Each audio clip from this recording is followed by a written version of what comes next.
Unless we have outlets, computer outlets in every home, each of them hooked up to enormous libraries where anyone can ask any question and be given answers, be given reference material, be something you're interested in knowing. From an early age, however silly it might seem to someone else, that's what you're interested in. And you ask, and you can find out, and you can follow it up. And you can do it in your own home, at your own speed, in your own direction, in your own time. Then everyone will enjoy learning. Nowadays, what people call learning is forced on you, and everyone is forced to learn the same thing on the same day at the same speed in class. And everyone is different. For some it goes too fast, for some too slow, for some in the wrong direction. But give them a chance, in addition to school, I don't say we abolish school, but in addition to school, to follow up their own bent from the start.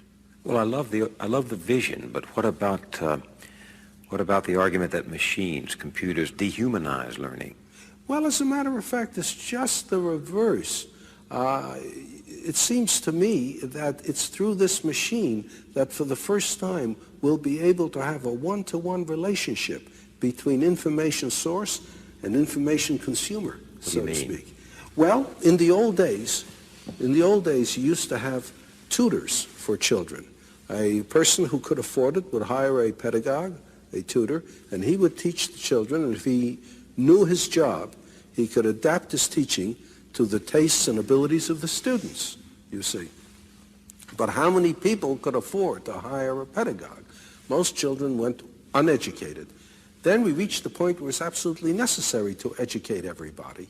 But the only way we could do it is to have one teacher for a great many of students, and in order to organize the situation properly, we gave them a curriculum to teach from.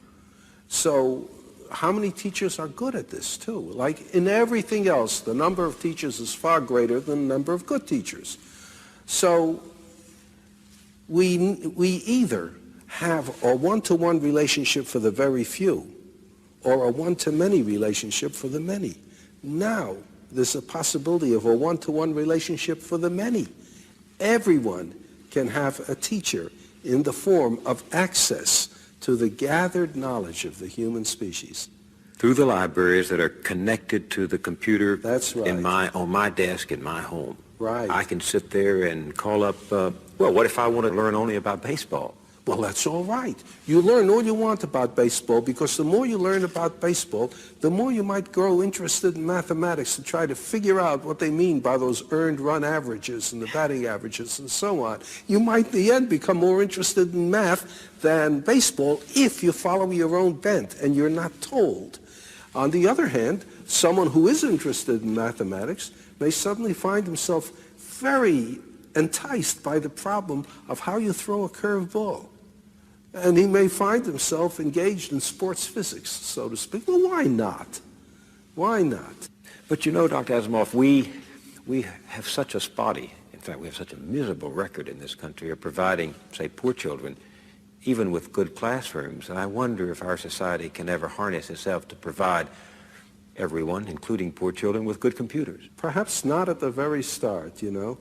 But it's like asking yourself, is it possible to supply everybody in a nation with clean water? Now, there are many nations where it is impossible to get clean water except under very unusual circumstances. That was one reason why people started drinking beer and wine, because the alcohol killed the germs. If you didn't drink that, you died of cholera. But there are places where you can supply clean water for nearly everyone. Now, the United States probably supplies clean water for a larger percentage of its population than almost any other nation can. It's not that we would expect everybody to have a perfect computer right off, to have equal access to outlets, but you try for it. And with time, I think more and more will. Just as, for goodness sakes, when I was young, very few people had automobiles, very few people had telephones in the home. Almost nobody had an air conditioner. Now, these things are very common indeed, almost universal. It might be the same way. So you're, in a sense, every student has his or her own private school. Yes, and it belongs to him or her. He can be the sole dictator of what he is going to learn, of what he is going to study. Mind you, this is not all he's going to do. He'll still be going to school for some things that he has to know. Common knowledge, common database. Right, and interaction with other students and with teachers. You can't get away from that. But he's got to look forward to the fun in life, which is following his own bent. This revolution you're talking about, personal learning, it's not just for the young, is it? No, that's a good point. No, it's not just for the young. That's another trouble with education as we now have it. It is for the young, and people think of education as something that they can finish. And what's more, when they finish, that's a rite of passage into manhood. Real world. Right. I've finished with school. I'm no more a child. And therefore, anything that reminds you of school, reading books, having ideas, asking questions, that's kid stuff. Now you're an adult. You don't do that sort of thing anymore, you see? And in fact, like prison, the reward of school is getting out. Exactly. Kids begin to say, when you're getting out. And every kid knows that. Every kid knows the only reason he's in school is because he's a kid and little and weak. And as soon as and in fact, if he manages to get out early, if he drops out, why, he's just a premature man. Yeah, so that's exactly right. In the city, I've talked to some of these dropouts, and they think they're there. They think they've become men because they're out of school. That's right. What's wrong with this?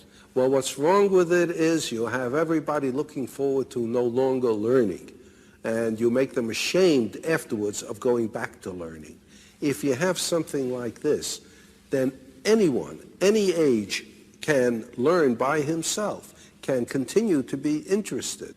There's no reason then, if you enjoy learning, why you should stop at a given age. People don't stop things they enjoy doing just because they reach a certain age. They don't stop playing tennis just because they turn 40. They don't stop with sex just because they turn 40. They keep it up as long as they can if they enjoy it. And learning will be the same thing. The trouble with learning is most people don't enjoy it because of the circumstances. Make it possible for them to enjoy learning, and they'll keep it up. There's the famous story about Oliver Wendell Holmes, who lived to be well into his 90s. He was in the hospital one time. He had not long to live. He was over 90 already.